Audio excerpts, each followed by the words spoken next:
바로 하면 되죠. 12차 강의 시작하겠습니다. 자이문 공숙문자의 공명과 왈 신호 부자불은 불소 불취화 공명가의 대왈 이 고자 과야 해로소이다. 부자의 시 연후언이라 인불령기언이며 락 연후소이라 인불령기소이다. 의 연후취라 인불령기취 하나입니다. 자이왈 기연과 기기연도이리요. 자의 공숙문자를 공명가에게 물어 가라사대 진실로 부자의 언치 아니하며 소치 아니하며 취치 아니하나냐. 공명가에 대하여 가로되 서고한 자의 과하도소이다. 부자의 시인 연후에 은하는지라 이니 그 언을 염치 아니하며 락한 연후에 소하는지라 이니 그 소를 염치 아니하며 의인 연후에 취하는지라 이니 그 취홈을 염치 아니하나니이다. 자의 가라사대 그 그러한가 어찌 그 그러하리요. 자, 문 공숙 문자의 공명가. 이거 이제 문은 묻는다라는 그 동사니 그 목적어가 필요하죠. 뭐뭐를. 그러면 이제 공숙 문자는 직접 목적어에 해당하겠죠. 공숙 문자를 공숙 문자에 대해서. 그리고 그 물음의 대상이 되는 것을 어라고 하는 전치사를 통해가지고 공명가에게 이렇게 됐죠. 어가 들어가면 누구누구.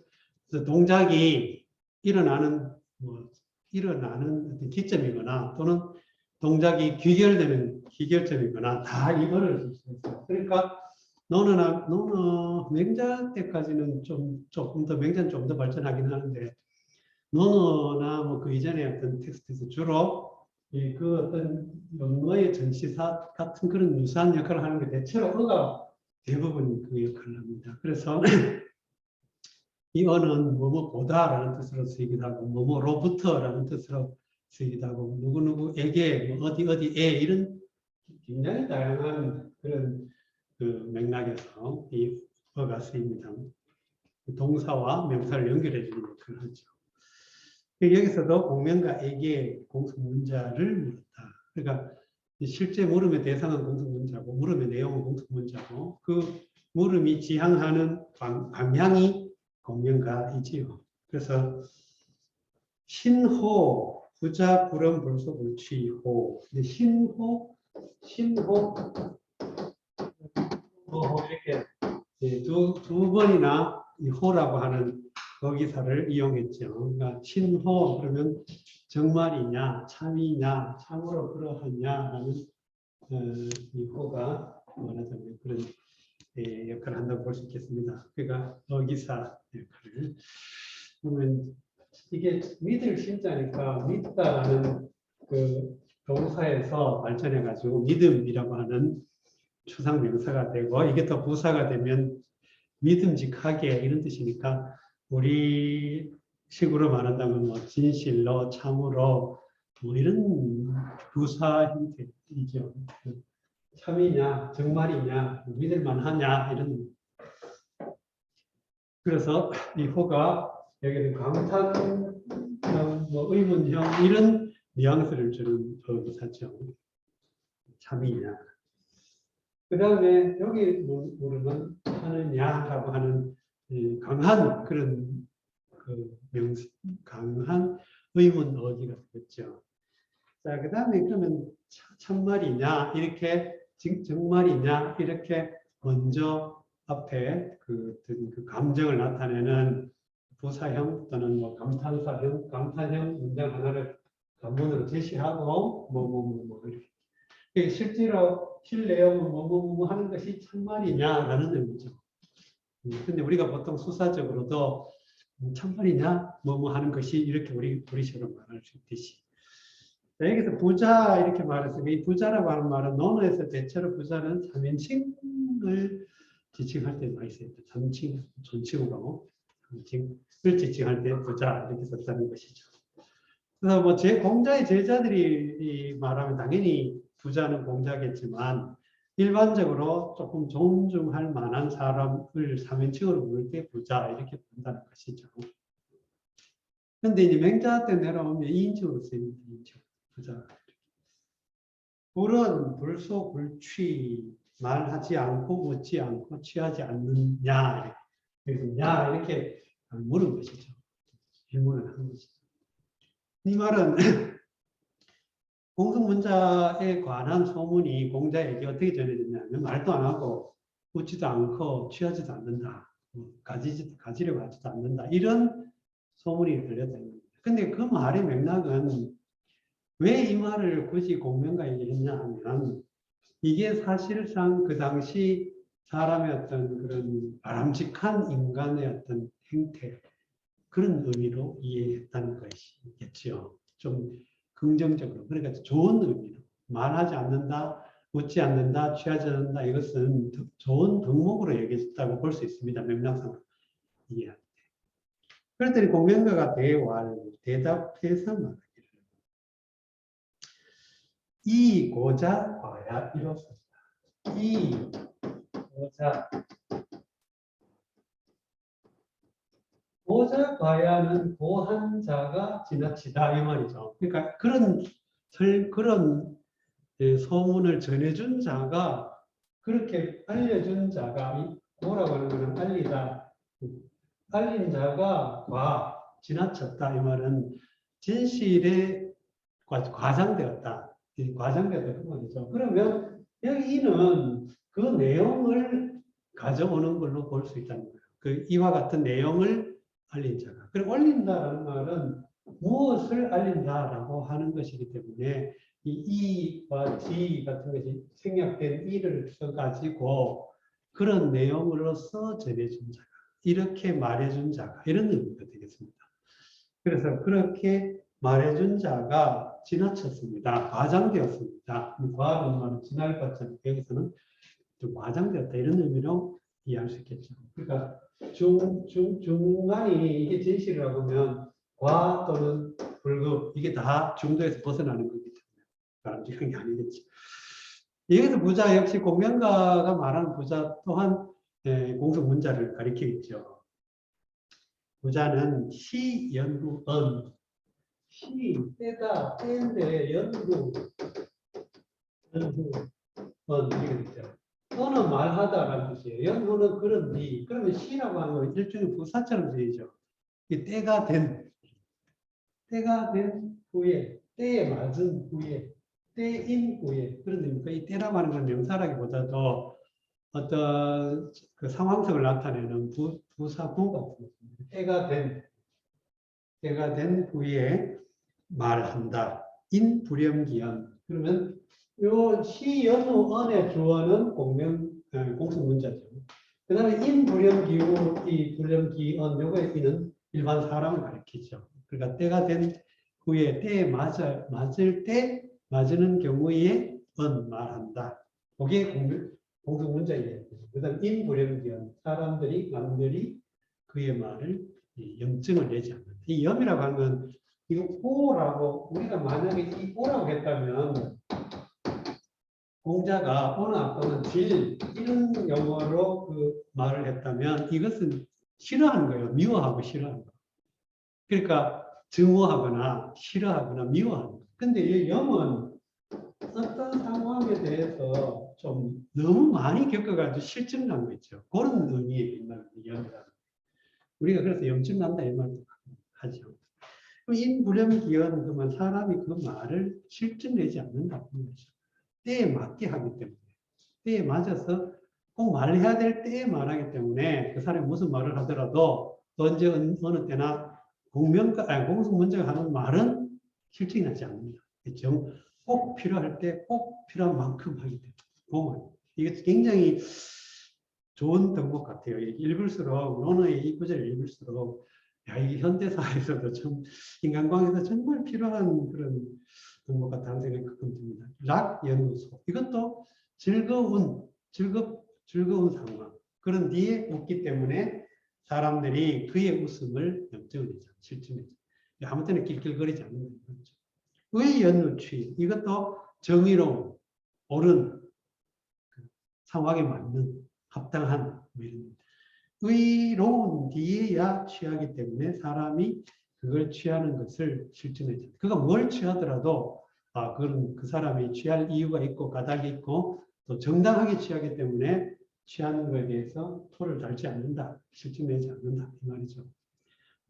이런 맥락은 공성문자나 뭐 공명가나 공자나 이런 사람 어쨌든 그 당시로서는 그 공성문자의 경우는 대부급이고 가신이나 대부급이고 공자는 물론 뭐 사지만 어쨌든 대부와 같이 노는 그런 수준에 있는 사람들 어쨌든 다 오피스 공직에 복무하는 사람들. 근데 그런 사람들에게 요구되는 덕목 특히 조금이라도 관리자의 측면에 윗자리에 있는 사람이라면 이게 굉장히 중요한 덕목 아니겠나 하는 생각이 요즘 더 절실하게 느껴집니다. 의로운 뒤에 취하기 때문에 사람들이 그가 취함을 실증내지 않는다. 기취, 불연 기취의 기도 사실상 공승문자를 가리킨다고 볼 수 있죠. 그가 취함. 자, 그 다음에 그 뒤에 이제 공자가 거기에 대한 평을 자왈 기연가 그것이 또는 그 상황이 또는 그 사람이 그러한가 이 말이죠. 기는 지시사죠. 기연가 그러한. 기기연의 기는 어찌 이 말인데 어찌 요거를 잘못 맥락으로 해석하면 그럴 수 없다 사람은 이런 맥락으로 이야기시키면 그런 맥락보다 그렇게 보는 해석도 간혹 있더라고요. 근데 이 앞뒤 맥락을 볼 때는 정말 그럴 수 있냐 어떻게 그럴 수 있냐 사람이 그 쉬운 일이 아닌데 어떻게 그럴 수 있냐 이런 굉장히 긍정적인 의미로 본 걸 볼 수 있겠죠. 정말 이거는 좋은 덕목인데 공성문제가 어떻게 그렇게까지 참 할 수 있겠나 이 쉬운 일이 아니다 이런 맥락으로 읽혀집니다. 자, 또 읽고 정리하고 넘어가겠습니다. 자문 공성문자의 공명과 말 신호 부자 불은 불수 불취호 공명가의 대활 이 고자의 과야 이로소 부자의 시연후 언니라 인불염기연 락 연후소이라 인불염기소하며 의연후 취라 인불염기취 하나니이다. 자유할 기연과 기기연 이리요. 자왈 장무중이 이 방으로 구 미후어로 하니 수왈 불요군이나 오 불신양하니까 자이 가라사대 장무중이 방으로서 후 삼음을 노에 구하니 비록 가로되 군을 여치 아니타 하나 내 믿지 아니하다.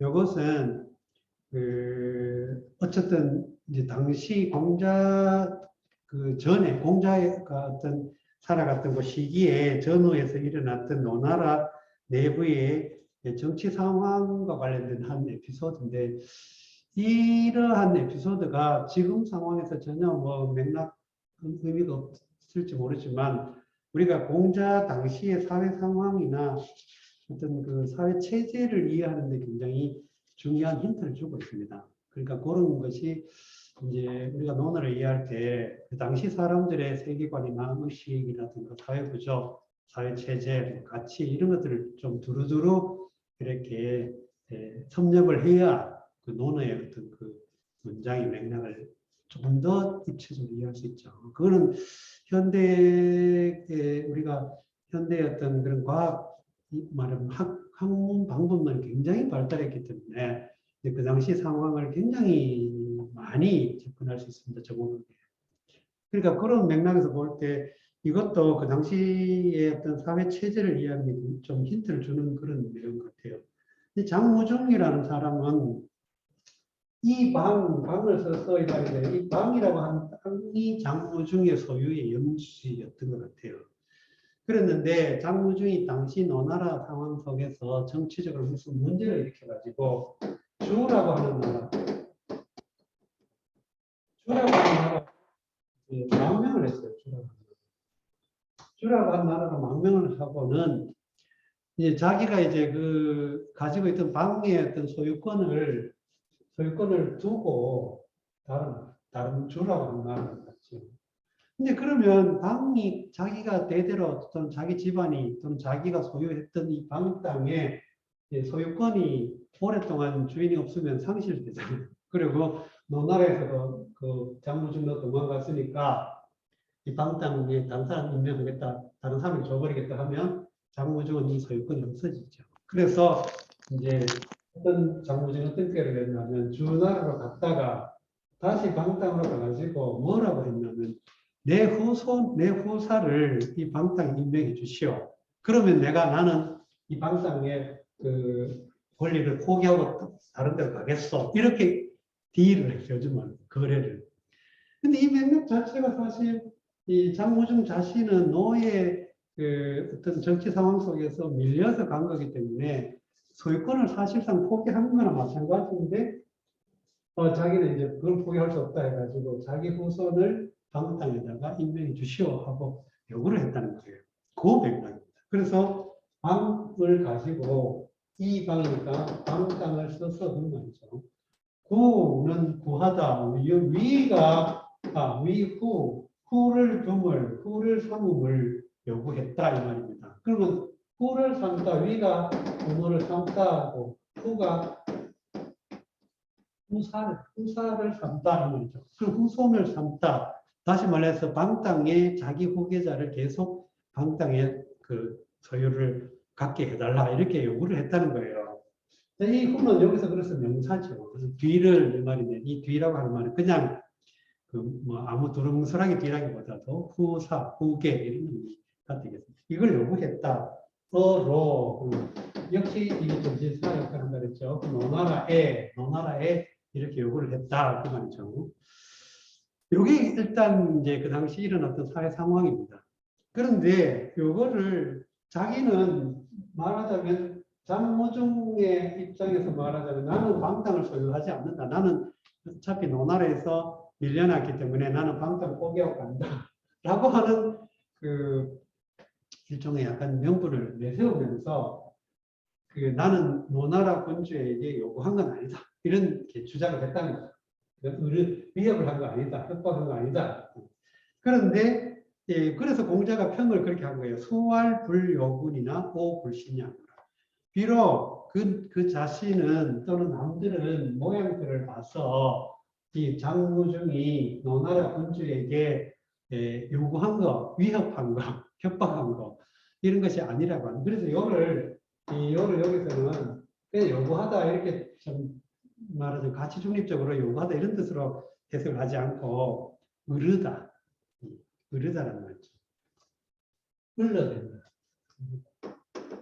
으르다라는 말은 아마 뭐 으르렁대는 것을 거듭난 것 같은 으르다, 위협하다, 뭐 협박하다 이런 의미로 강하게 봅니다. 그러니까 노나라 군주를 협박한 게 아니라고 하지만 또 불신냐 나는 믿지 않겠다. 이 말은 나는 장무중이 협박했던 걸로 믿고 있다. 이 말이죠. 공자. 그러니까 공자는 이 명분을 굉장히 중요시 했기 때문에 그 모양새나 이런 것들이 제대로 안 맞으면, 모양은 안 그렇다 하더라도 실질적인 명분이 안 맞으면 이건 옳지 않게 본 것이죠. 공자는. 그러니까 수불력은 비록 뭐 모양새로는 그런 것 같이 뭐 협박할 것 같이 보이지 않지만 나는 그만 못 믿는다. 이건 분명히 협박한 거다. 이 말이라고 합니다.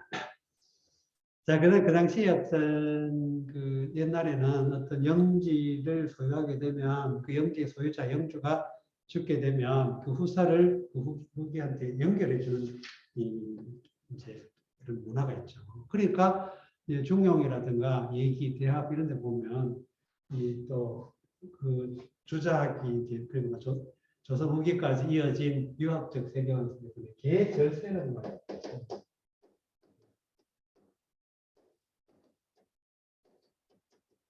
그러니까 세습하는 군주, 세습하는 영주가 끊어져 버리면 이어준다. 그 사람들이 그 사람의 기득권을 인정해 준다. 그러니까 끊어진 세대를 이어준다. 절세를 이어준다. 이 말이 이게 이제 천하를 소유한 왕이 한 지역 지방 정권의 지방 지역 단위의 그 정치적 안정 이걸 추구하기 위해서 구심점을 삼기 위해서 만약에 세대가 끊어져 버리면 그 세대에 가장 합당한 사람을 이어줘, 넣어서 이어준다. 그 계절세 그래서 굉장히 중요한 그런 옛날에는 그 나름의 어떤 유교적 세계 속에 그 자기들의 가치와 이념이 그 통용되는 그 세계 안에서 그 세계 전체의 어떤 그 화합과 유지와 질서를 위해 이런 게 굉장히 요구되는 덕목이었다는 거예요. 이것도 말하자면 장무중 소유의 또는 장무중급의 어떤 대부는 이제 자기 영지가 있어요. 대부나 제부나 왕이 다 이제 영지가 있는 것이.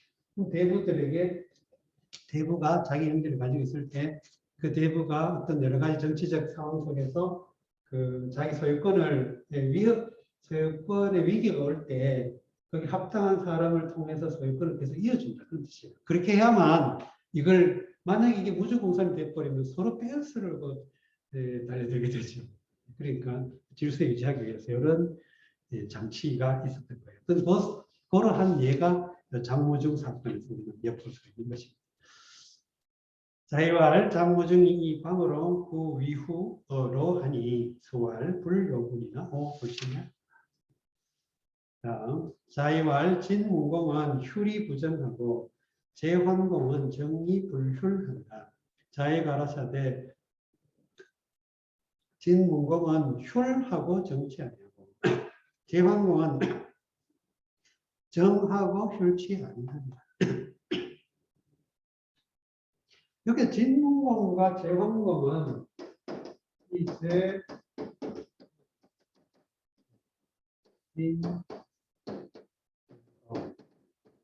제환공, 진문공은 중국의 말하자면 이제 전설적 그 시대를 이제 이성화한 과거제 사회를 3대라고 보통 흔히 관습적으로 말하고 있는데 관용적 표현을 씁니다. 이게 하상주죠.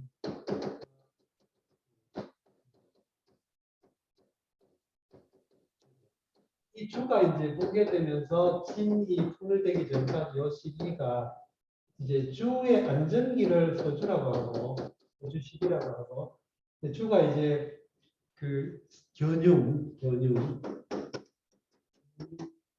쳐들어와서 서북 쪽에서 쳐들어와서 이 주가 동쪽으로 이렇게 나급이라고 하는 쪽으로 피신하는 그 시기를 동주라고 하고 이 동주 때부터 진이 천하를 통일하기까지의 한 500년 700년 한 500년 한 500년 시기를 춘추 전국 시대 이렇게 말하는데 물론 춘추와 또 전국이 또 나뉘긴 하지만 이 춘추 시대가 가지고 있는 중국 그 고대사의 의미는 그 이전까지는 이제 중국 전체를 하나로 아우르는 정체성이 사실상 별로 없어요. 그냥 주라고 하는 게 대표성을 띈 동맹체 중에 대표성을 띈 나라일 뿐이지 실질적으로 중국 판도 전체를 하나로 아우르기가 쉽지는 않았죠. 그런데 이것이 통합해 가는 과정이 진으로 통일되는 요 사이에서 그래도 어쨌든 주가 이제 나름 헤게모니를 장악하고 있을 때는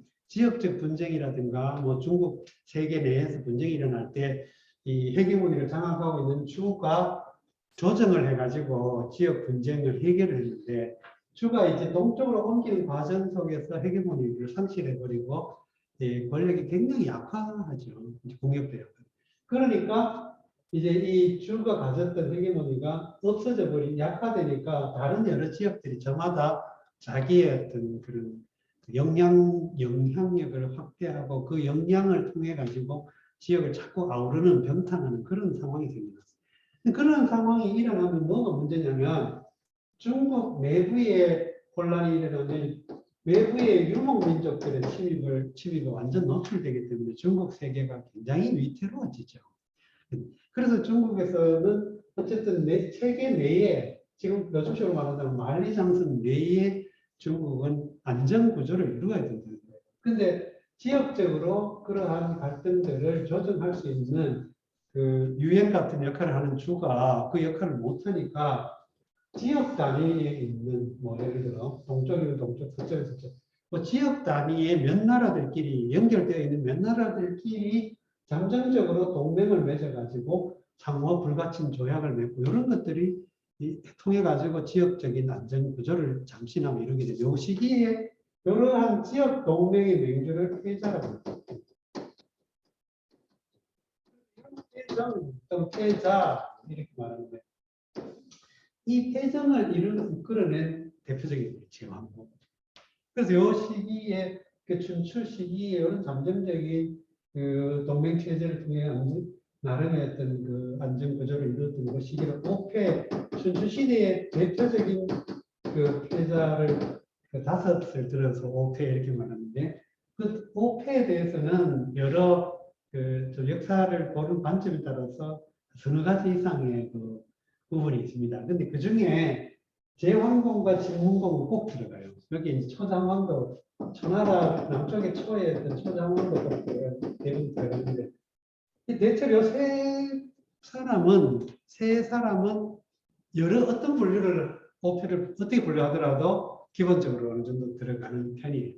근데 나머지 이제 두 사람에 대해서는 뭐 송량공을 들기도 하고 뭐 또 뭐 오왕부차를 들기도 하고 뭐 이런 식으로 하는데 기본적으로 어쨌든 제일 대표적인 게 제왕공과 진문공.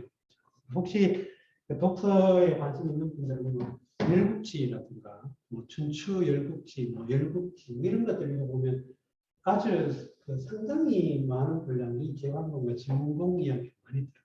근데 이 제왕공의 그요 폐정을 이끌어낸 그런 구조의 사회 체제를 이끌어내는 사람이 관중이었어요. 그래서 관중이 공자가 굉장히 관중을 높이 평가하고 물론 맹자는 자기의 어떤 도덕적 정치 이념 때문에 관중을 별로 좋게 평가하지 않지만 공자는 상당히 그래도 긍정적으로 평가하는 요 대표적인 우리 제왕공과 진문공이에요. 그런데 이 사람들은 기본적으로는 패전 힘에 의한 그 질서를 구가했기 때문에 유교적 그 정치 이념에서 딱 적합한 인물은 아니에요. 말하자면 맹자 때 내려오면 이미 왕도, 패도라는 용어로 구분하잖아요.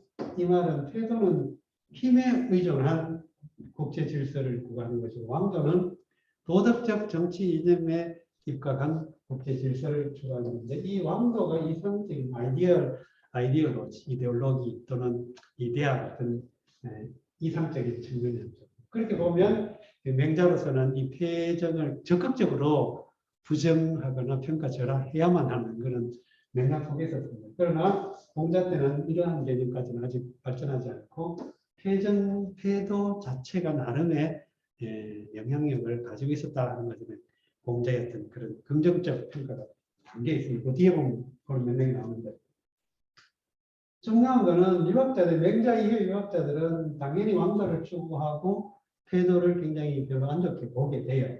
물론 이제 그 송대에 들어오면 실용주의, 공리주의 학자들은 패정에 대해서 상당히 긍정적으로 보지만 맹자처럼 말하자면 정통적인 오소독스하고 좀 약간 도덕적 유교에서는 이 패도를 옳지 않게 보기 때문에 이 제왕공과 진문공을 상당히 이제 부정적 평가를 합니다. 네, 그러나 공자 때는 그러한 역사의식이 말하자면 역사관 자체가 그렇게 확립되지 않았기 때문에 공자의 경우는 어쨌든 그 당시 사회 현실에서 제왕공이나 진문공의 영향력이 여전히 공자에게는 남아있던 시대였기 때문에 그 나름의 좋게 평가한 게 있습니다. 그런데 어떤 사건이 있냐면 제왕공이나 진문공이나 이웃 나라와 어떤 그 분쟁을 일으키거나 그 분쟁을 조정하거나 또는 그 국제 질서를 혼란시키는 그 공적을 정벌하는 과정 속에서 둘 다 여러 가지 이제 그 말하자면 여러 가지 어떤 정벌의 과정 속에서 진문공은 흉리 부정했다는 말은 속임수를 써서 바르지 않았다. 그러니까 정도를 정당한 방법으로 뭐 선전포고를 하고 정당한 방법으로 전쟁을 일으킨 게 아니라 속임수를 써서 전쟁을 일으켜가지고 그 명분을 삼았기 때문에 휼하되 정하지 않는다. 휼은 괴휼, 그래서 속임수라는 뜻이에요. 그러니까 속임수를 썼고 바르지 않았다. 근데 제왕공은 바르고 속임수를 쓰지 않다. 이 말은 제왕공이 항상 바르다는 뜻이 아니고 이것도 아마 구체적인 그 공자 당시에 전해진 어떤 정보에서 몇몇 정치적 그 취한 태도에 대해서 공자가 아마 평가한 것 같아요. 앞뒤 맥락이 있기 때문에 이것만 봐가지고는 이 공자는 그러면 제왕공을 높이 평가했나 이렇게 보는데 그건 아니라 그건 아니고 어쨌든 어떤 그 대화 속에서 공자가 보는 정치 평론 속에서 한 비슷한 양상을 설명하면서 진문공의 경우는 속임수를 써서 정당한 방법을 사용하지 않았고 관중은 아니 제왕공은 나름대로 그 어떤 전투 어떤 정벌 여기서는 정당한 방법을 써서 속임수를 쓰지 않았다. 이렇게 평가를 했다는 거예요.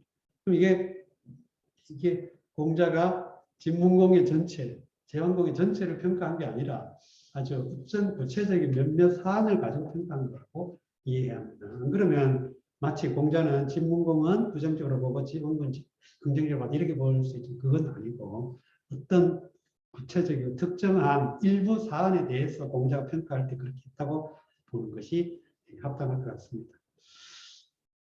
진문공과 제왕공의 그 일대기 굉장히 파란만장하고 또 우리가 중국이 고대 사회에서 어떤 그 정치 체제가 말하자면 그 아주 굉장히 광범위한 아주 광대한 영토 내에서 부분 부분으로 그 권력을 잡기 위한 투쟁이 굉장히 복잡하게 전개되는데 이 어떤 한 인물이 역사적인 한 인물이 권력을 장악해 가는 과정이 얼마나 복잡하고 협잡과 음험함과 속임수와 정치 책략과 막 이런 것들이 뒤 얽혀 있는지를 보여주는 아주 풍문화 같은 그런 일대기를 볼 수가 있기 때문에 열국지의 한 부분이 두 율국지에 등장하는 중요한 주인공 중에 한 사람들인데 그러니까 진문공과 제왕공 이야기는 꼭 읽어볼 필요가 있습니다. 그리고 여기에 관련된 고사성어가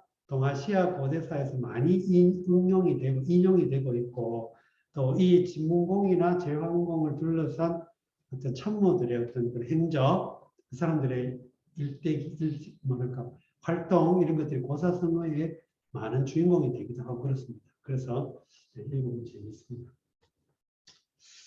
자, 그 다음에 이것도 역시 제왕공과 관련된 이야기가 계속 이어지겠죠. 근데 이게 이렇게 된 이유는 어쨌든 공자가 노나라 사람이고 또 노나라는 그 중국 그 지도에서 보면 이렇게 우리나라 이렇게 여기 산동반도 여기가 이제 산동반도 여기 산동반도에 북한이 태산이 있고 여기 제나라 노나라 이렇게 됐죠.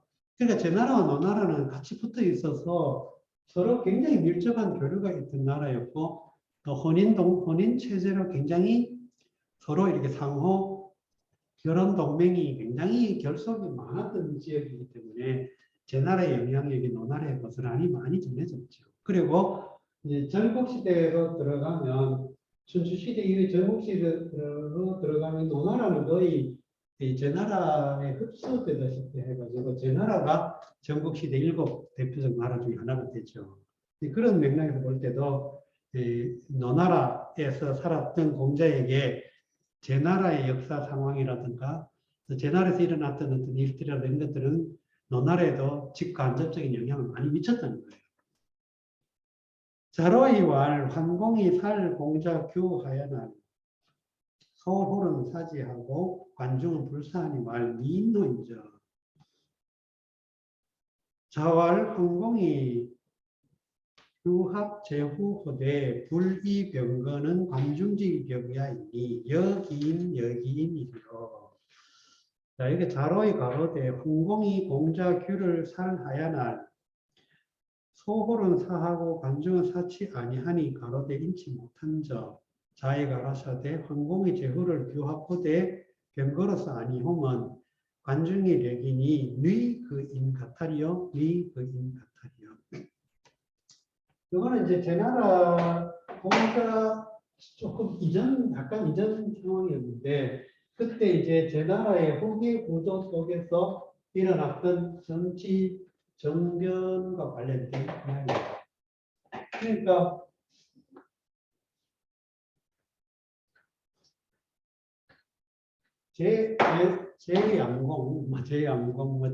제양공이 이제 아주 무도했어요. 포항 무도했어요. 그래가지고 이제 제나라 제후의 혈통 가운데 후계 순위에 가까운 그 왕자들, 말은 공자들을 이제 공자들까지 여러 명이 있을 거 아니에요. 근데 그 공자 중에 유력한 공자들이 이제 세력을 뻗치고 있어요. 우리가 이 시기를 우리가 어떤 데서 힌트를 얻을 수 있냐면 조선 건국 초에 그 왕자들의 이제 뭐랄까 정종, 태종 이때까지가 왕자라는 이제 두 차례는 방석이라고 하는 둘째 부인의 막내 아들이 하필이면 이제 후계자가 되는 바람에 그 이전 전 부인의 소생이고 또 고려에서 조선으로 왕족 대청에 큰 역할을 했던 사람들이 밀려나니까 거기에 대한 불만으로 이제 왕자란이 두 차례 일어나고 태종으로 이어지는 그런 정치 격변이 있었죠. 이런 것처럼 정치 체제나 후계 구도가 안정이 안 되면 서로 자기가 오는 그와 같은 똑같은 양상이 이제 문종이 죽고 단종에서 그다음에 세조로 연결되는 과정에서는 똑같이 반복되죠. 그것처럼 대양공이 묻어해가지고 이제 포악하니까 제대로 정치가 이루어지지 않고 후계자들이 어떤 그 후계 구도를 이루고 있는 그런 유력한 그 공자들 사이에 각축이 일어나다가 결국은 그 상황이 그대로 있어서는 도저히 생명 유지를 못하겠다 해가지고 도망을 가게 되는데 이 공자규가 아마 좀 더 형이었어요. 소백.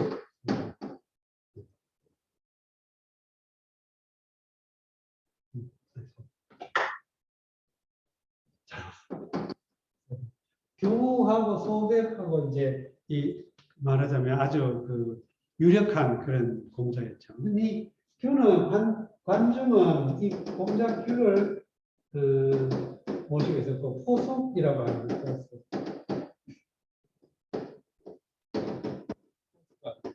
이 포속은 소백을 이제 모시고 있었어요. 그런데 둘 다 이제 이웃나라 도망을 갔다가 제한공이 죽고 이제 먼저 들어간 사람이 제 나라의 이제 후계자 군주가 될 상황이죠.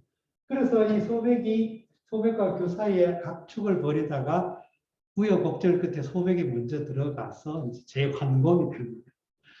그러니까 이제 관중과 옆에 이제 소홀 이 사람들이 다 이제 규를 모시고 있었는데 이제 소백이 먼저 제 나라로 들어와서 이제 말하자면 권력을 장악한 다음에 이제 규를 포박해 와가지고 결국은 이제 재건을 하게 되죠. 말하자면 이제 패자가 됐으니까 재건을 하는데 소홀은 이 규를 따라 죽습니다. 그러니까 자기 어떤 주군을 따라 나는 규를 주군으로 못 썼으니까 주군이 죽으면 나도 죽겠다고 죽었어요. 근데 관중은 안 죽었다는 거예요. 관중은 규에 또 심지어 소백을 저격하는 아이디어를 내기도 하고 아주 꾀가 많고 역량이 출중한 능력이 뛰어난 인물이었기 때문에 소백으로서는 규보다 오히려 관중이 더 미울 정도로 관중이 아주 출중한 역량을 가진 그런 사람이었어요. 그랬는데 포석이 이 관중과 포석은 굉장히 절친이었죠. 우리가 말하는 광포지교라고 하는 공산선거가 여기서 나오는데 포석이 어떤 말을 하냐면 이 소백이 나중에 재방법이 되는 이 주군이 만약에 그냥 한 제나라라는 조금 작은 한 나라를 차지해서 그것으로 만족한다면 나를 그냥 그대로 쓰고 관중을 죽여도 된다. 근데 이 패자가 되고 싶으면 이 지역의 맹주가 되고 싶으면 관중을 써라. 그래가지고 소백이 이제 관중을 참모로 채용을 해가지고 바로 그 이후에는 패정을 이루게 되죠. 그래서 관중이 뭐라고 수레하냐면 생하자는 부모요, 지하자는 포숙이라 이런 말입니다. 나를 낳아준 자는 부모지만 나를 알아준 자는 포숙이다 해가지고 광토지경이 뭐 여러 가지 예, 그런. 그리고 이 관포지교가 워낙 나름대로 이제 친구 간의 우정에 대한 그런 그 깊은 인상을 줘가지고 그 두보의 시중에 빈교행이라는 시가 있거든요. 이라고 하는 건 시의 한 그 표현 방식 중에 하나인데 아무튼 빈교행이라고 하는 시가 있습니다. 여기도 보면 이제 관포지교를 그 힌트로 해가지고 모티브를 해가지고 사람들이 이제 어렵고 힘들 때 사귀었던 친구를 너무 막 헌신짝처럼 버리는데 이거 안 좋다 뭐 그런 내용의 시를 주고 있죠. 아무튼 여기서 이제 그 상황을 가지고 자로가 어떻게 평가를 했냐면 이 환공이 공자규를 죽였는데 소홀은 사지에서 죽다는 거예요. 그를 위해 죽었다 이거죠. 그를 따라 죽었다. 관중은 불사, 관중은 죽지 않았다. 왈미노, 여기서 왈은 앞에 거는 상황 설명이었어요. 그러니까 자로의 개인적 평가가 아니라 상황 설명이었죠. 그러니까 공자규가 소백이 제왕공이 공자규를 죽였고 그랬더니 소홀은 그게 따라서 죽었고 관중은 안 죽었다. 왈, 그러니까 뭐뭐라고 평가할 수 있다라는 말입니다. 이 말은 자로가 직접 한 말로 보이죠. 왈 자체를. 그러면 왈이라는 말까지도 자로가 말했다는 뜻이에요. 위에 자로 왈의 왈은 자로가 직접 왈이라는 말을 발언을 했다는 게 아니고 자로의 말이 이렇다는 것인데 밑에 관중은 불사하니 왈 미노 요 왈은 자로가 직접 발성을 했다는 거예요. 미인 아닙니까? 인하지 못합니다. 인하지 못한다고 말할 수 있습니다. 라고 표현합니다. 호 역시 어기사죠. 호는 여기서는 감탄형으로 보이죠. 굳이 의문이라기보다도. 그러니까 자로는 이렇게 생각한다 이 말이죠. 그렇지만 단정하기 싫어가지고 약간 유보적으로 이렇게 보였습니다. 그리고 자로는 공자의 제자 가운데 굉장히 무용이 뛰어난 대표적인 인물이었기 때문에 무용을 그 가치로 여기는 사람들은 죽음을 아까워가지고 막 자기 지조를 굽히고 이런 것은 도저히 못 참는 성격이에요. 그러니까 관중의 경우는 아무리 관중이 대단한 인물이 하더라도 주군을 배신하고 안 죽었으니까 이건 옳지 않다 이렇게 보는 거예요. 자로의 관점이. 그랬더니 공자가 뭐라고 대답하냐면 관공이 교합제후를 이 구자가 춘추에는 보면 이렇게 돼 있어요. 같은 거 있잖아요. 여기는 모으다 이런 뜻이에요. 모으다. 그래서 여기서 요 규자를 봐요. 요 글자 그래서 불어가 아니고 규로. 그래서 이렇게 써도 사실은 규합했다. 그래서 우리가 동지를 규합한다 이렇게 봅니다. 이 규라는 말은 새끼를 꼬는 거 이런 걸 규라 그래요. 그러면 규합했다는 말은 모은 거지. 그래서 우리는 이렇게 쓰고도 이럴 때는 규합된다. 그래서 규합 제후. 제후를 이렇게 모았다. 이 말은 제후와 동맹을 맺었다. 그 말이죠. 근데 제후와 동맹을 맺었는데 불이병거. 병거를 이하지 않았다고. 쓰지 않았다. 병거를 쓰지 않았다. 병거라는 말은 전쟁의 전쟁 전투를 대유하는 표현이죠. 예를 들어 우리가 빵을 주시오라고 말하면 빵이 정말 뭐 빵이 아니라 먹을 거리를 뜻하듯이 병거라는 말은 전쟁에 쓰이는 술의 전차를 병거라고 하는데 병거를 썼다 이 말은 전투를 벌이지 않고 전쟁을 벌이지 않고 그러면 그렇죠. 전쟁을 벌이지 않았던 것은 다시 말해서 동맹체제를 맺고 국제 질서를 유지하려면 옛날에는 무력 시위를 해야 된다는 거예요. 무력 시위를 해가지고 막 약한 고리를 직접 쳐들어가기도 하고 치기도 하고 성 한 서너 개 빼앗고 나서 한국 뭐 이제 동맹을 맺자 이렇게 하기 쉬운데 왜냐하면 누구라도 자기 그 영역 자기의 일본말로 나와버리 이걸 쉽게 내놓으려고 하지 않지요. 그래도 자기의 어떤 그 기득 권리를 양보하지 않지요, 누구라도. 그런데 동맹을 맺으려면 어쩔 수 없이 이 자기의 어떤 그 기득 권리를 일정 부분 양보를 해야 되는 거예요. 근데 그거를 해서 그걸 말을 안 들으면 좀 더 큰 차원에서 국제 질서를 운영하는, 예를 들어 미국이 지금 하는 그런 비슷한, 아프가니스탄도 막 침공하고, 뭐 지금 러시아가 막 우즈베키스탄하고 카자흐스탄 쪽을 막 야금야금 하고, 또 중국이 대만을 야금야금 노리는 이것들이 보면 자기들 명분은 국제 질서를 위한다 하지만 사실상 자기 욕심이잖아요. 근데 그럴 때 그런 방식으로 무력의 시위를 하지 않는 것은, 무력 시위를 하지 않고서도 제후를 규합할 수 있었던 것은 관중의 역량이었다, 능력이었다.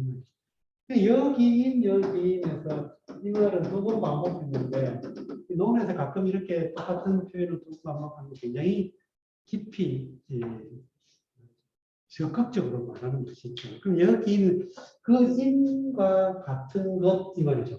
여는 같은 여니까 그 인과 같은 것 이 말인데, 이 말은 그런 정도의 인이라면 관중도 있다. 관중의 그 정도 인은 사실상 이것도 쉬운 건 아니다.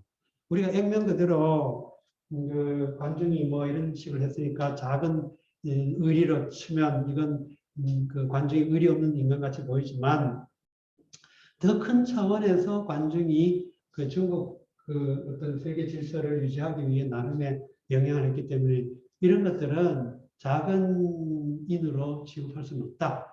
작은 그 범위의 해석의 어떤 영역 속에서 아주 우리가 액면 그대로 인하다 안 하다 이렇게 표현하기는 어렵다.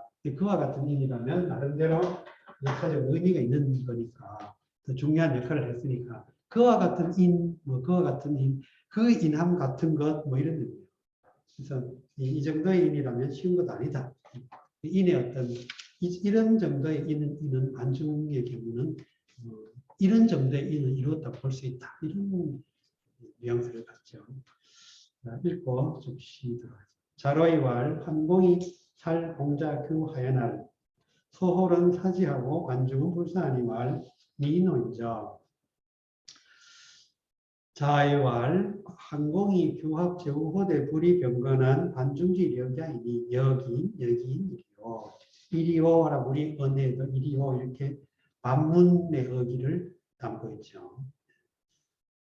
자, 그럼 일단 쉬었다가 또 8시에 다시 이어서 하겠습니다.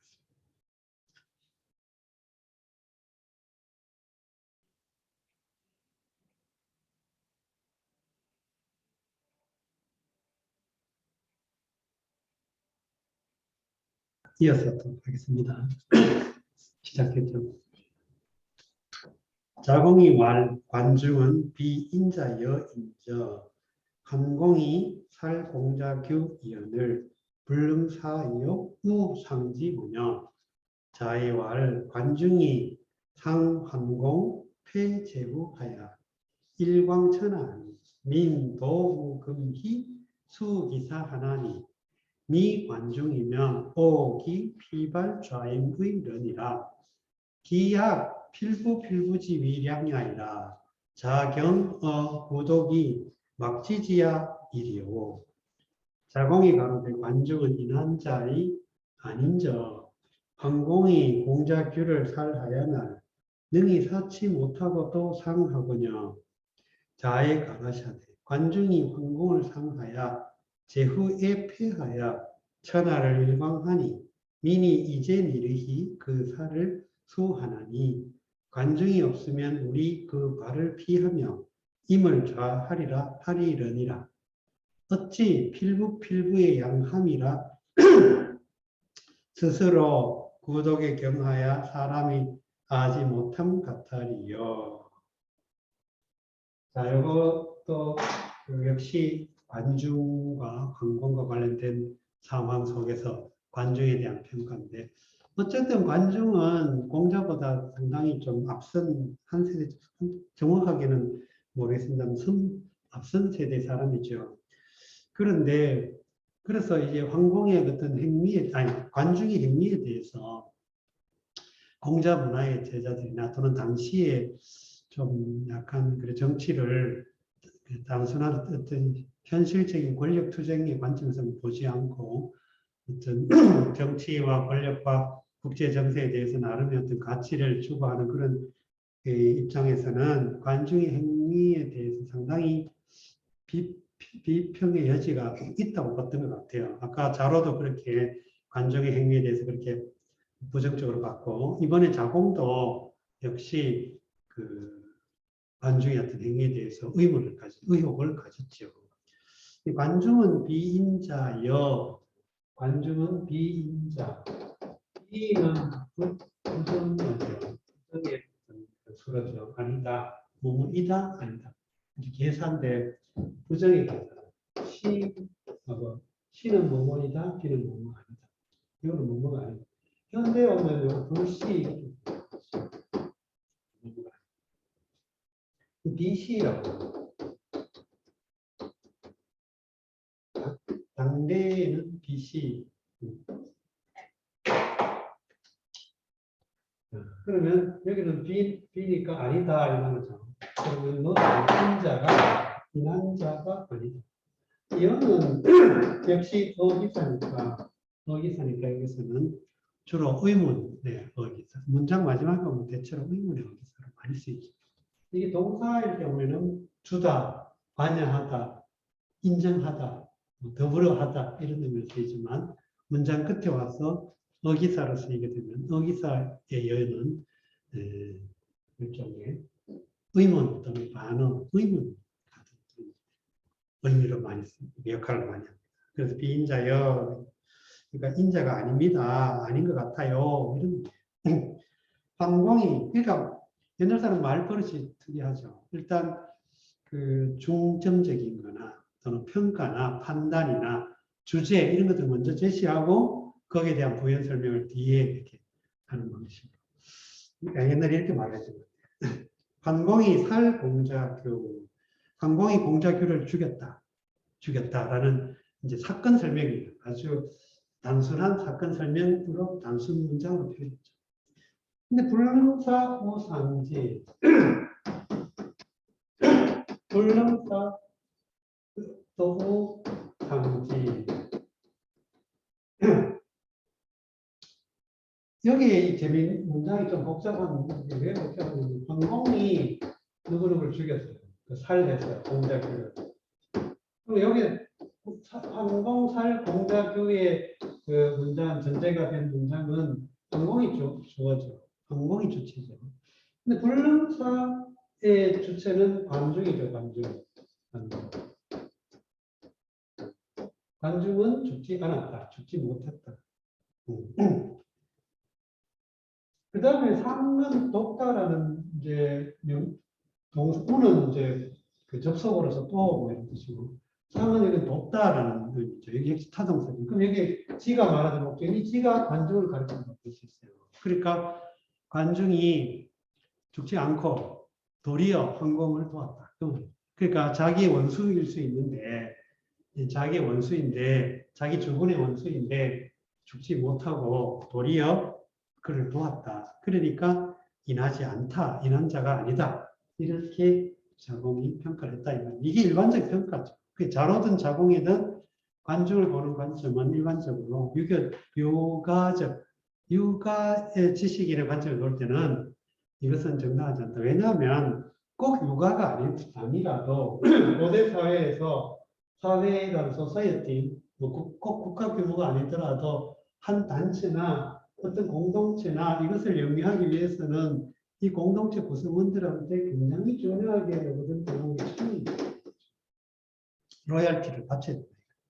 그래야 이제 자기 어떤 개체의 생존도 도모할 수 있고, 어쨌든 그 당시로서는 공동체의 존속이 굉장히 중요했기 때문에 공동체 존속이 개인의 존속에 보증이 되기 때문에 공동체를 지켜나가는 게 무엇보다 중요했던 것이고, 따라서 그것을 위해서는 이런 충에 대한 요구는 강하게 이데올로기화하죠.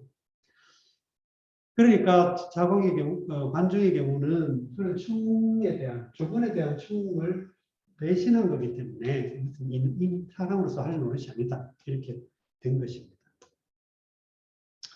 그랬더니 선생님이 공자가 말하는 관중이 상황공 폐제후, 상황공 폐제후, 여기 상황공 이런 거죠. 황공을 돕다, 그를 돕다, 황공 폐제후는 제후를 폐하다 이 말인데 여기서는 이 표가 일반적으로는 우리가 생각하기는 힘을 상징한다. 힘. 그러니까 제후를 힘이라고 하는 게 우리는 힘을 쓰다라든가 또는 힘을 가하다라든가 이렇게 쓰이잖아요. 그러니까 힘을 발휘하다 이 말인데 그 헤게몬 이제 헤게몬으로 보는 거예요. 헤게몬인데 이 헤게몬을 동사처럼 쓴 거예요. 제후에게 헤게모니를 가하다. 제후에게 패자가 되었다. 제후를 참 번역이 되게 우리말로 내용은 간단하면서도 우리말로 만들기가 참 이런 게 정말 까다로운데 제후에 패하였다. 제후에 패자가 되었다. 근데 패자가 되었다라고 말할 때는 제후들 가운데 패자가 됐다. 이런 뜻이잖아요. 근데 이건 패자가 됐다라기보다도 패했다라고 그야말로 동사처럼 쓴 거라는 거예요. 그래서 제후를 주도했다. 이렇게 하는 거라서 그나마 비슷한 번역이 되지 않을까 싶어요.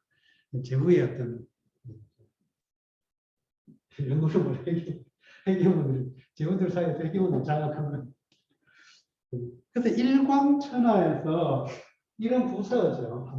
한 차례 이 광이 땅 이름으로도 쓰여요. 지난번에 광땅에서 공자가 굉장히 고통을 당한 그런 사건이 있었는데 여기서는 명사로 아니 동사로 쓰여서 바로잡다 그런 뜻을 썼죠. 그래서 천하를 한번 바로잡았다. 천하의 질서를 바로잡았다. 일광천하였다. 여기 이제 사건이에요. 말하자면 공자가 관중이라는 인물을 평가하는 평가예요. 그 다음에 부연설이 또 들어가는데 그 다음에 부연설이 또 들어가는데 민도우금 그게 이제 저기 그 문장 민도우금 이렇게 됐죠. 근데 도는 어디에 이르다 이르다라는 거. 그래 도착하다 도달하다 뭐 이런 뜻을 씁니다.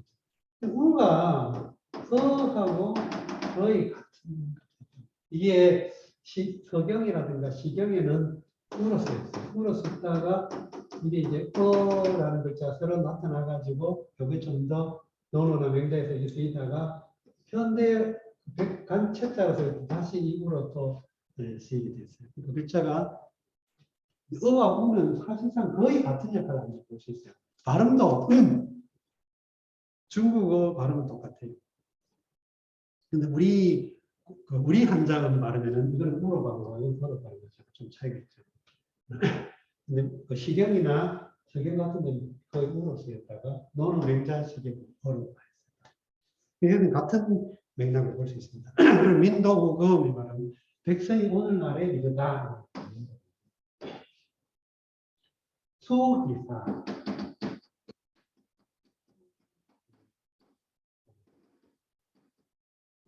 수가 동사고 기사가 목적어죠. 그 사를 받았다.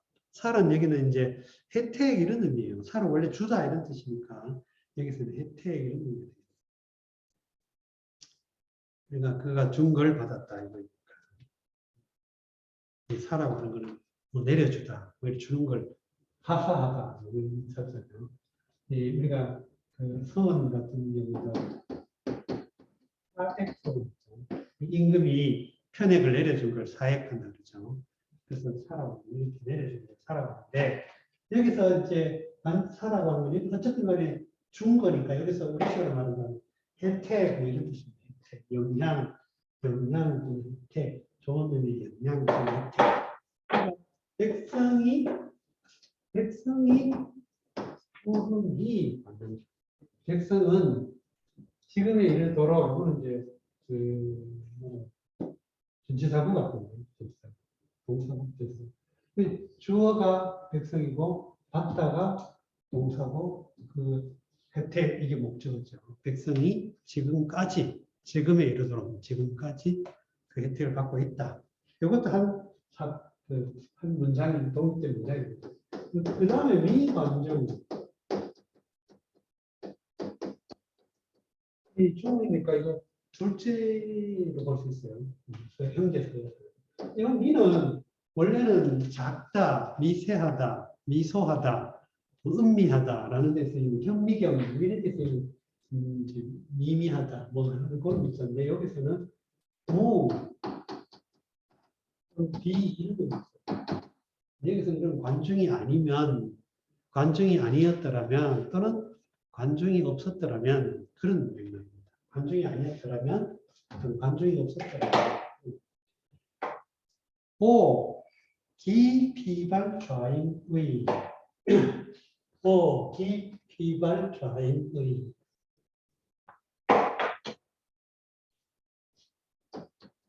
오는 이제 여기 언니에도 나와 있듯이 우리 이렇게 됐죠. 그러니까 이제 나와 관련된 소유의 의미로서 이렇게 오를 쓴다든가 여기서는 강세처럼 쓰여가지고 우리 이런 의미. 우리는 기와 문장 끝에 나온 우리가 호응을 이루어가지고 추측의 의미를 또는 주관적인 말하는 사람의 주관적인 생각 이런 것들을 기와 의가 호응을 이루어서 만들어냈습니다. 그럼 피발좌임이라는 말은 이것이 사실 진술이라기보다도 말하는 사람이 이제 이렇게 생각한다 이런 의미예요. 근데 피발좌임의 요거는 역시 있다라는 거예요. 우리가 뭐 피해를 입다, 뭐 뒤집어 쓰다, 뭐 이런 게 이 피자예요. 요게 꽃이라는 글자고, 요게. 요거는 이제 여기 가죽 피자인데 이건 발음이죠, 발음. 그래서 근데 요거는 입자라는 거 우리가 왜 뭐 노사에 뭐 이런 말이 피갈 그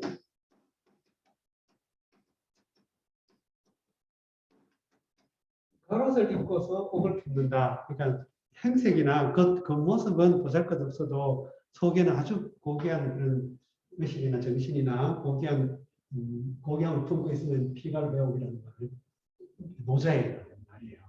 여기서 그래서 이 피라고 하는 거는 있다 이런 의미인데 원래는 여기서는 이제 그 다음 이어지는 문장이 글자가 발이라는 발, 피발. 이 발은 머리카락 발자죠. 머리카락. 그러면 여기 보세요.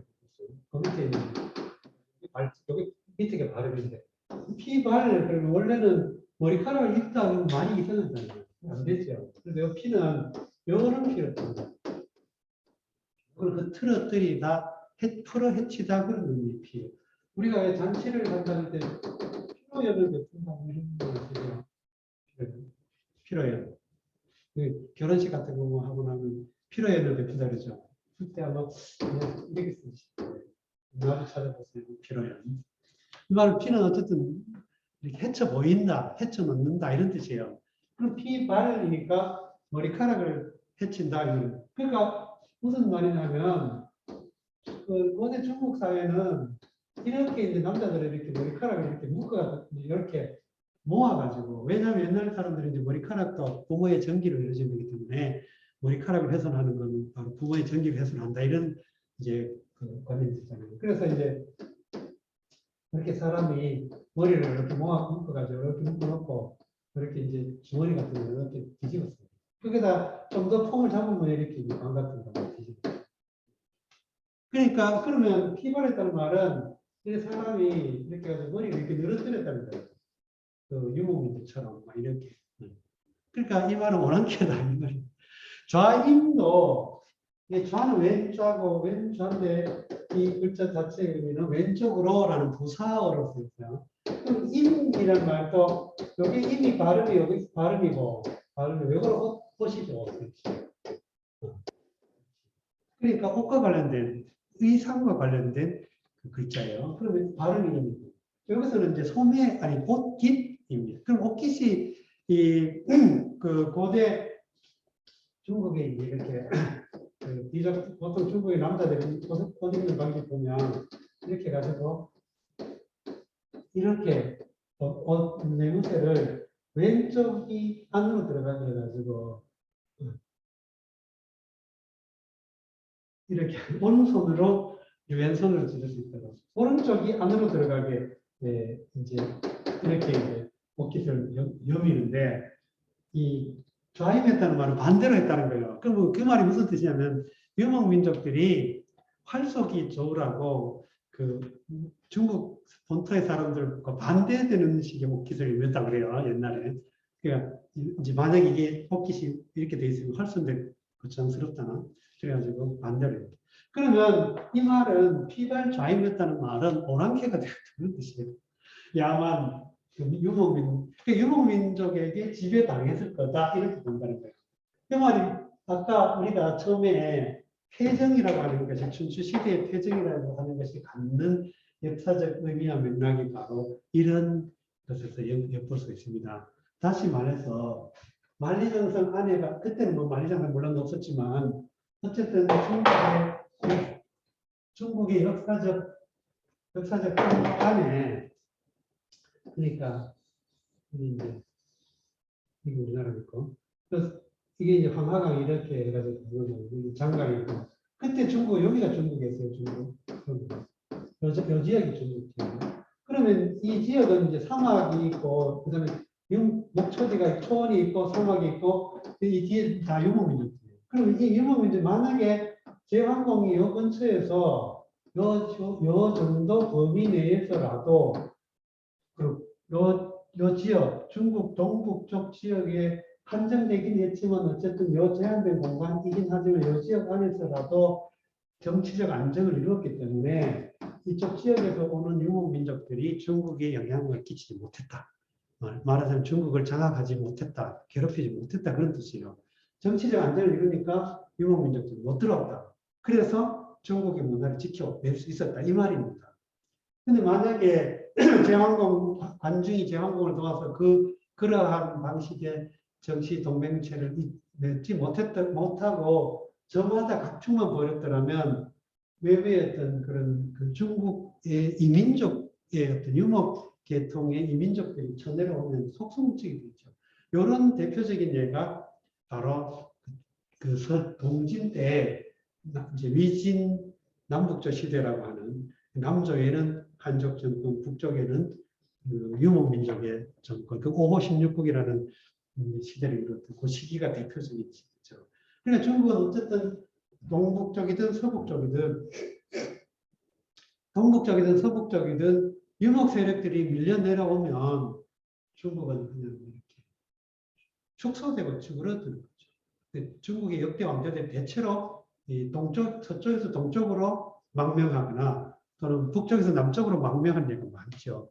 서주, 동주, 뭐 서진, 동진, 그다음 북송, 남송, 뭐 이런 것처럼. 그러니까 계속 이렇게. 그래서 중국 사람들이 선고마비라는 말을 써서 굉장히 우리가 낭만적인 목가적으로 그게 아니고 하늘이 높고 말이 살찌으니까 유목민족들이 들어오기 좋다 이런 뜻이에요. 그런 뜻을 썼대요. 그러니까 계절적으로 장마철이 지나가고 더운 우기와 장마철이 지나가고 초원이 막 풀이 막 우거지고 하늘이 높고 건조한 그런 가을이 계속되면 말이 살쪄 있고 이러면 유목민족들은 말로 이동을 잘하니까 말 타고 천내려온다. 언제 천내려올지 모른다. 조심하자 그런 뜻이랍니다. 여기서 미관중이면 오기 피발 좌임의변이라 이 말 자체는 공자로서는 관중이 중국 문화사에서 어떤 역할을 했는지 상당히 긍정적으로 보고 있다 이런 의미죠. 적어도 관중이라는 사람은 걸출한 정치적 수완으로 지역적 동맹체를 이루어가지고 그나마 정치적 안정을 이루었기 때문에 유목민족들이 중국을 쉽게 넘보지 못해가지고 지금까지 중국 체제가 안정될 수 있었다 이런 이야기입니다. 자, 그 다음에 이제 공자가 또 이제 관중의 어떤 형태를 작은 의리의 관점에서 보지 말고 좀 대국적 의리에서 보자, 대국적 견지에서 보자. 그 이야기를 지금 공자가 할 거예요. 기약은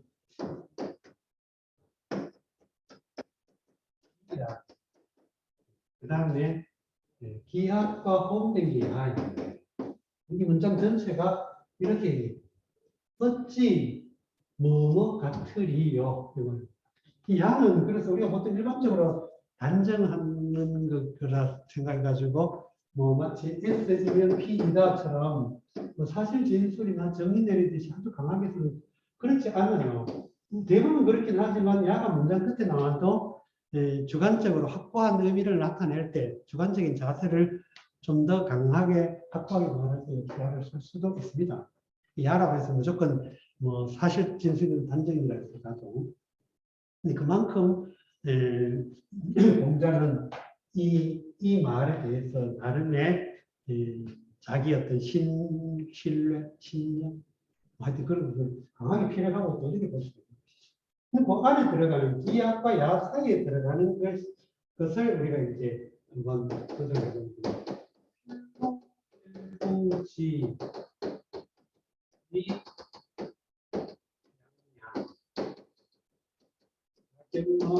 이렇게 해가지고 막지지 이렇게 돼 있죠. 여기 지금 우리가 조금 이제 눈여겨봐야 되는 구성 방식인데 여기서 필부는 뭐 그냥 어려운 거잖아요. 우리가 흔히 쓰고 요즘은 뭐 많이 쓰지는 않지만 그래도 상당히 뭐 친숙한 글자죠. 필부. 보통 남자 여자 관계를 필부, 뭐 감남을요. 조금 더 뭐 약간 더 현학적으로 장삼, 미삼 뭐 이런 걸 쓰지만 보통 일반적으로 필부 그러면 대필로 그 삼은 한 사람의 지압이와 한 사람의 지음이 사이에 아주 일반적 관계를 필부 이렇게 말합니다. 근데 이 필부가 양을 하다 이 말이에요. 진실한 행위를 하다, 믿음직한 행위를 하다, 신뢰를 보이다. 그럼 지는 이게 왜 그러냐면 이 문장이 그냥 야가 들어갔기 때문에 마치 필부가 만약에 지가 없다면 필부 위량 이러면 필부가 자기들끼리 신뢰 있는 행동을 했다 이렇게 끝나는 거예요. 근데 그게 아니고 이것을 뒤에 문장에 주어 절처럼 만들어주기 위해서 야가 들어갔다 해도 야는 일종의 그 단문과 단문 사이에 휴지를 두거나 단문과 단문 사이에 뭐라고 할까 그 약간의 주관적인 뉘앙스를 둘 때 야가 중간에 들어가가지고 호흡을 조절하기도 하고 어세를 고르기도 하고 또 뭐 문장의 분위기를 좀 전환시키기도 하고 강조를 위해서 뒤에 것을 더 강조를 두기 위해 약간 이렇게 낮춰주는 역할도 하고 그걸 억양하기도 하고 여러 가지 역할을 하기도 하죠. 여기서 약 끝난 게 아니죠. 문장이 딱 끝난 게 아니라 그래서 이 문장이 이 뒤에 문장에 주어 절 역할을 한다는 걸 보이기 위해서 지가 들어감으로써 이 문장 전체가 독립된 문장이 아니고 하나의 그 주절처럼 쓰였던 거예요. 그 필부가 양을 하는 것은 필부가 믿음직한 행위를 하는 방법은 그렇다. 자경 이 자경 부독지중 이렇게 됐죠. 구는 구와 독은 둘 다 도랑이라는 뜻이에요. 도랑. 그러니까 고대 중국 사회는 농경 사회니까 물이 이제 이렇게 강물이 있으면 그 강물을 끌어들여 가지고 이제 조금 더 큰 도랑, 작은 도랑 뭐 이렇게 해가지고 이제 물을 이렇게 큰 강에서 이렇게 물을 끌어 쓰잖아요. 그러한 관계 수리 시설을 위해 만들어 놓은 작은 그 하천을 구 또는 독 이렇게 구와 독. 뭐 시설이 많이 되어 있거나 뭐 적게 되어 있거나 또는 크거나 작거나 이런 것에 따라서 구라고도 하고 독이라고 뭐 그랬던 것 같아요. 자 여기서 이제 구독은 그런 뜻이에요. 그냥 말하면 도랑, 개울 좀 약간 방언이나 좀 표현 약간 저속한 표현으로 개골참 이런 의미.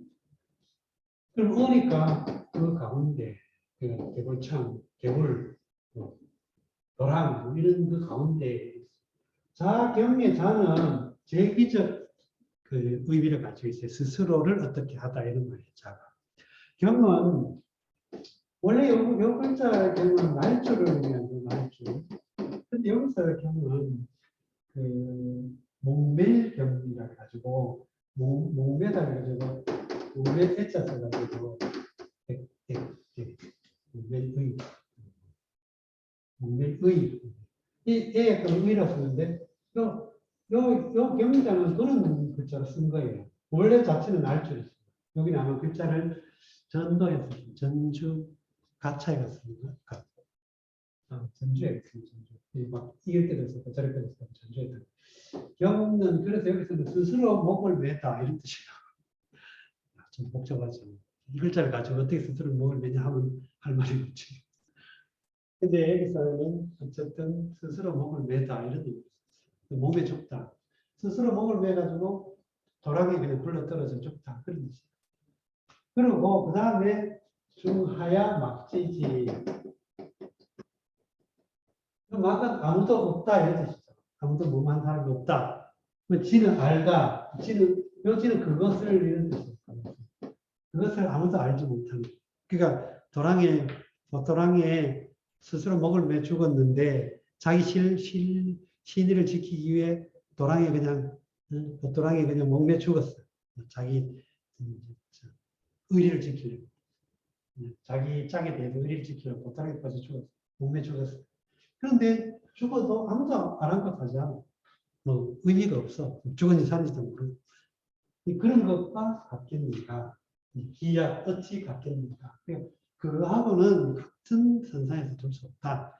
우리가 물론 신의를 지키는 게 중요하지만 작은 사람들 사이에 사소한 그런 사이에서 작은 어떤 그 영향의 범위가 자기에게로만 한정되는 그런 작은 단위에서 신의를 지키. 물론 그게 나쁘다는 게 아니라 그게 또 필요하고 그게 기본이 되긴 돼야지만 관중의 경우는 그런 작은 신의의 범위를 넘어서서 어떻게 보면 약간 지저를 굽히긴 했지만 그 이후로 중국 역사 전체에 중요한 역할을 한 더 큰 어떤 의리를 위해 작은 의리를 희생했다. 이렇게 본다는 거예요.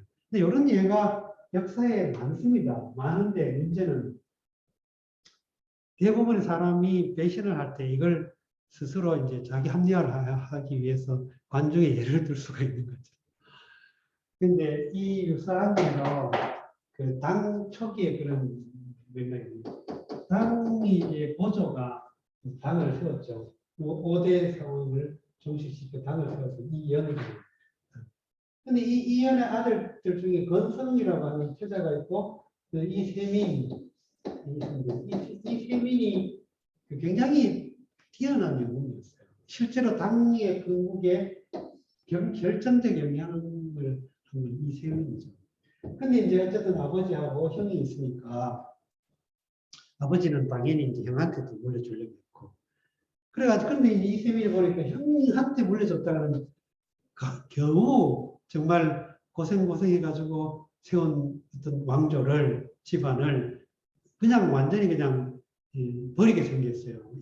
딱 보면 앞날이 예측이 되는 경우가 있잖아요. 그래가지고 결국은 쿠데타를 일으켜서 아버지를 가다버리고 형을 죽이고 자기가 이제 왕로로 이게 당태종인데 중국 역사상 가장 뛰어난 실제로 가장 뛰어난 정치인 당태종을 보고 있습니다. 당태종의 정치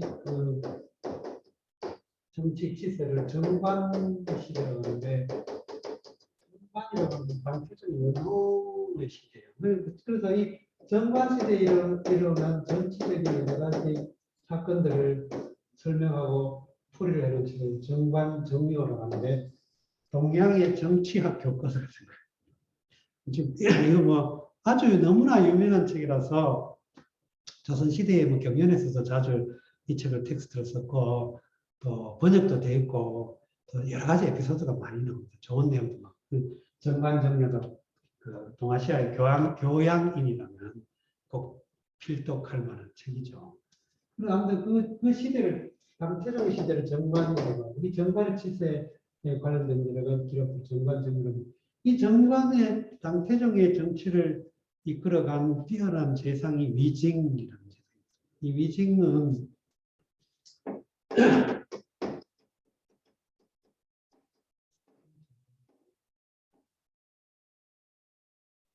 진짜 잘 생각이 나지 갑자기 이렇게 생각이 나요.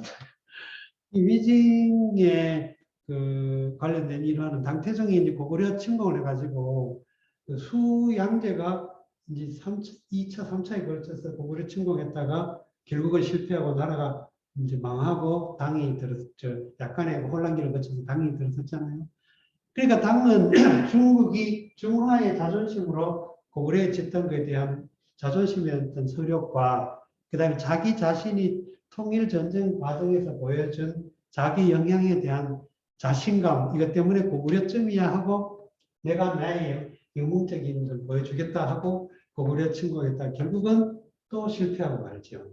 그래서 이제 실패하고 돌아갈 때 야사에 전해지든가 뭐 정사에 아무튼 간에 뭐라고 해야 되냐면 위증이 있었더라면 나에게 고구려 역사를 고구려 원정을 말렸을 거다라고 하는 한탄하는 기록이 있습니다. 그만큼 위증이 당태종 정치에 빼놓은 아주 1급 참모였죠. 가장 중요한 참모였죠. 그 다음에 공현령 뭐 이런 사람이 있습니다. 그래서 위증이 원래 그 태자였던 건성의 참모였어요. 그랬는데 이제 당태종이 건성을 죽이고 위증을 능력을 눈여겨봤다가 자기에게 포섭을 했죠.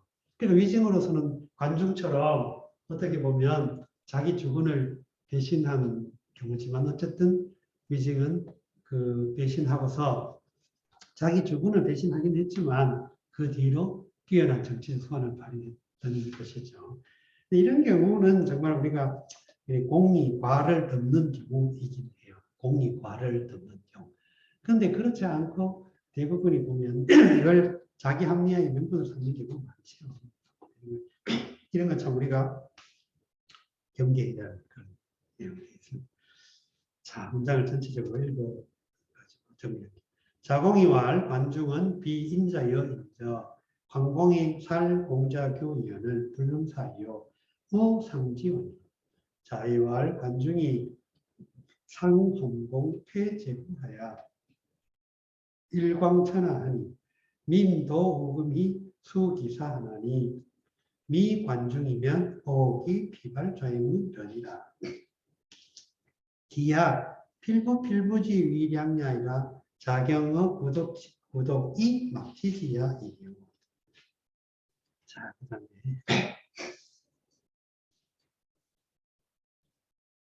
잊어버리기 전에 다음 주 이 호남학과에서 그 워크샵 때문에 휴강을 하게 됐습니다. 도저히. 그래서 이제 다음 주에 못하는 강의는 2월 18일 날 한 주 미루어서 해가지고 어쨌든 16차 강의를 다 마치도록 하겠습니다. 아무튼 다음 주는 휴강입니다. 공숙문자지신 대부선이 여문자로 동승저공이라니 자이 문제하시고 왈 가이 위문의로다. 공숙문자의 신 대부선이 문자로 더불어 한 가지로 공예승하였더니 자이 들으시고 가라사대 가이서 문이라 하리로다. 이것도 맥락이 조금 복잡하죠. 등장하는 인물이 공수, 그 다음에 선이라는 인물.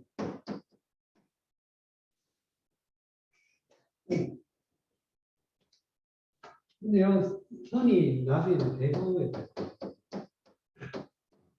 그러면 공승문자와 선 사이의 관계는 이거는 주인이 주군이고 이거는 이제 신하니까.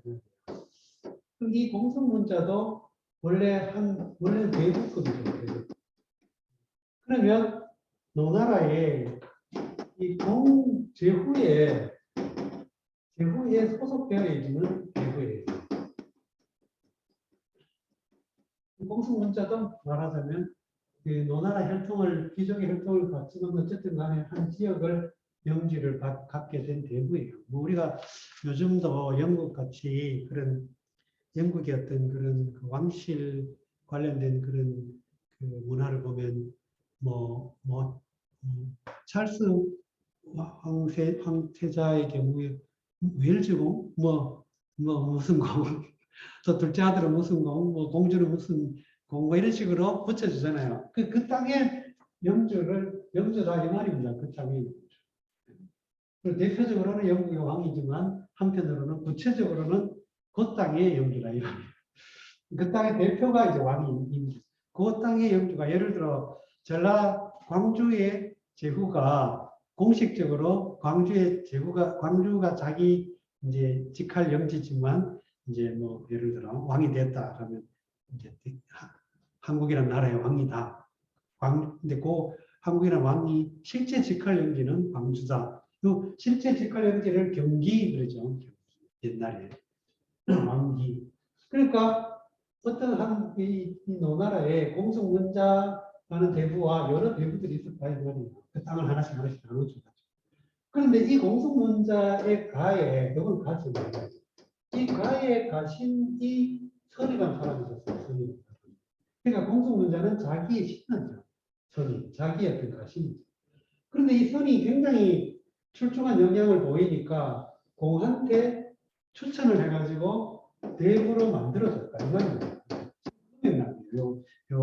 그 문장 내용이. 그러니까 공성문자의 신, 대부, 선이 문자로 더불어 이 선이 신하였던 선이 주인이었던 문자와 함께 그런 뜻이야. 함께 승은 오를 승자죠. 이제 올라가. 쟤는 저를 읽죠. 저를 읽으면 지어 이런 거잖아요. 공에게 올랐다 이 말은 공족에게 올라갔다 이 말은 대부가 되었다. 공에 의해 임명을 받는 대부가 되었다. 또 공의 조정에 같이 참여하게 됐다 그 말이죠. 나라 전체에 어떤 그 정책을 위반한다든가 또는 나라 전체의 어떤 정치 상황 현안을 의논할 때 같이 참여했다 그 말이죠. 그러면 같은 급이 됐다. 내 부하였던 사람을 발탁해서 나와 같은 급으로 추천해 줬다고 말입니다. 그러니까 굉장히 어떻게 보면 인재를 알아보고 자기의 어떤 고의나 자기의 권력이나 자기의 어떤 권위가 손상될 수도 있는데도 불구하고 더 큰 대의를 위해 또는 더 큰 공공의 이익을 위해 인정했다. 예를 들어서 우리가 이런 경우 참 많죠. 비일비재한데 조선시대 세종 때 장영실이 원래 관노 출신이라고 하잖아요.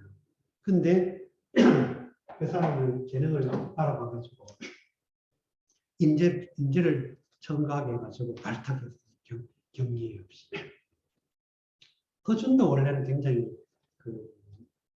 신분 자체는 그렇게 썩 좋은 신분이 아니었는데 나중에 이제 거의 대표가 수장이 되기도 하고 그랬잖아요. 이런 것들은 이제 말하자면 한 사람이 가진 역량을 좋게 잘 평가해가지고 잘 발탁을 하는 것도 중간 관리자의 중요한 역할이다.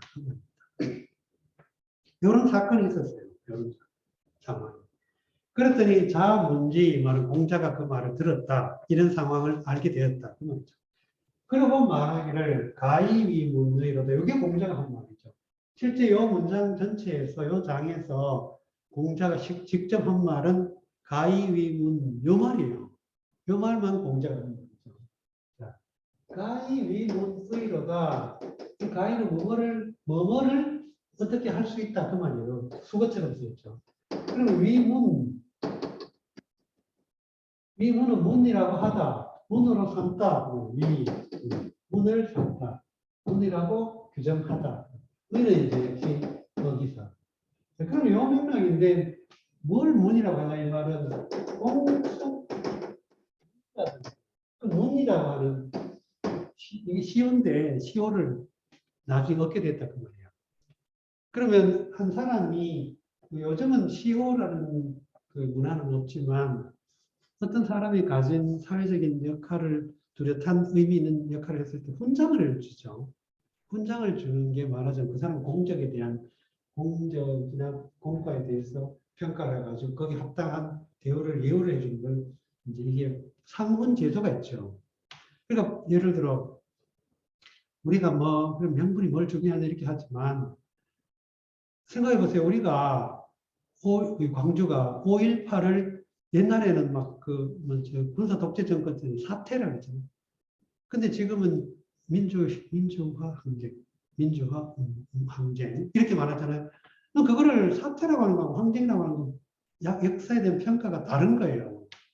가치 규정이 달라져. 그런 예가 되게 많아요. 지금 현대도 마찬가지예요. 그래서 뭐 전두환이나 노태우 같은 경우에 대통령이었지만 어쨌든 내란 음모죄로 유죄 판결을 받았잖아요. 그러니까 그 사람은 대통령이라고 부르면 안 된다. 그래서 국립묘지도 못 간다. 뭐 이런 규정이 그렇게 됐잖아요. 그런 것처럼 이런 것들이 이제 현대에서나 과거에서나 어쨌든 공동체가 있으면 그 공동체 전체를 위해 뚜렷한 어떤 업적을 남긴 사람에 대해서는 그 공동체 전체가 늘 그 사람의 행적에 대해서 평가하고 기념해줄 의무가 있다. 이런 얘기. 그래야 그 사람들한테 공동체를 위해 자기 개인을 희생하기를 바랄 수가 있는 거죠. 요구를 할 수가 있는 거죠. 근데 고대사에서는 이러한 대표적인 예가 증직하는 예와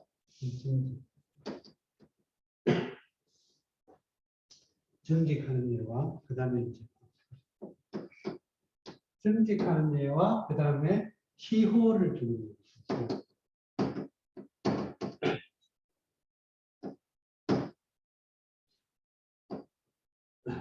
시호를 주는 두 가지 뭐 여러 가지 방법이 있는데 그 중에 하나가 증직하는 것과 그 다음에 시호를 주는 것. 시호 가운데 여러 급이 있어요. 시호도. 근데 이제 문의 경우는 문신의 경우는 문자 시호가 제일 급이 높고 무인의 경우에는 충자 시호가 제일 급이 높죠. 그래서 충무공, 충장공, 충강공, 충민공 막 이렇게. 근데 문자 시는 뭐 문헌공, 문승공, 문습공, 문정공 막 이런 식으로. 그래서 조선 시대에도 그렇게 이제 그 시호를 주는데 이 노나라에서도 이렇게 고대 중국에서도 이렇게 그 사람을 이렇게 시호를 내렸다 이 말입니다. 그리고 시호를 내릴 때는 지난번 설명한 것 같은데 예를 들어 뭐 문헌공 이렇게 시호를 내린다 하면 뭐뭐라는 의미에서 문이라고 하고 뭐뭐라는 의미에서 헌이라고 한다. 이렇게 시호의 내력을 의미를 설명하는 주석이 달려 있습니다. 그 시호 치장에. 근데 그 중에 하나가 주석에 보면 석민자위왈문자 이렇게 됐죠. 석민자위왈문 이렇게. 석민자위왈문이 무슨 뜻이냐면 석이라는 말은 주다라는 의미예요. 이게 원래 금속 성분으로 말하는 주석이라는 금속이죠. 주석 석자. 5대 금속 중에 하나, 주석. 근데 동사로 쓰이는 주다라는 뜻이에요. 그래서 어떤 아주 그 국가에 엄청난 공을 세워서 정말 이 사람에 대해서는 더 없는 그런 영예를 줄 필요가 있을 때 임금이 상징적으로 주는 예우가 9가지가 있는데 그걸 구석이라고 해요. 이 구석을 내린다면 아주 최고 가는 영예를 얻다 이런 뜻입니다. 그 이 구석의 예를 들면 예를 들어 요즘은 우리가 저 관공서 출입할 때 명찰 타고 가잖아요. 그 다음에 이제 이렇게 나타나면 이렇게 연호를 해야 돼요. 아무게 말하자면 관등 성명을 대야 돼요. 근데 구석을 하다가 보면 관등 성명 안 돼도 되고 임금하고 마주 앉을 수 있고 뭐 여러 가지 몇 가지 9가지 특징이 있습니다. 그래서 이건 주다 이렇게 했어요. 백성에게 주다 뭐 자비를 그 말은 신분이 낮은 사람을 발탁해서 그 사람이 뛰어난 역량을 발휘할 수 있도록 이끌어줬다 그런 뜻이에요. 성민자비가. 그러면 인재를 등용을 잘했다. 좋은 인재를 많이 등용했다. 그러면 이 사람이 죽었을 때 죽고 나서 이 사람에게 문이라는 시호를 내려줄 수 있다. 그 말이에요. 예를 들어서 문화에 제자를 많이 배출해서 뛰어난 인재를 그러면 그 사람 죽으면 그 사람이 비록 벼슬을 높이 못해도 문이라는 시호를 내릴 수 있다. 이런 이야기. 공성문자의 경우가 바로 대표적이다. 공성문자는 자기가 대부급인데 대부인데 자기의 밑에 있던 가신을 발탁해가지고 같은 대부의 어떤 그런 역할을 할 수 있도록 해줬다. 다시 말해서 노나라의 발전을 위해 인재를 발탁했다. 그 말이죠. 그래서 문이라는 시호를 걸맞은 그 시호의 이름에 부끄럽지 않은 그런 얘기를 했다. 그 말입니다. 그래서 가히 위 문의 이거는 그 사람을 문이라고 일컬어도 손색이 없더라. 이 말이죠. 이런 것도 그 당시 고대사회의 어떤 문화 양상이라고 할 수 있겠습니다. 공성문자지 신대부선이여 문자로 동승저공 이러니 자 문제하시고 알가이니 문의라.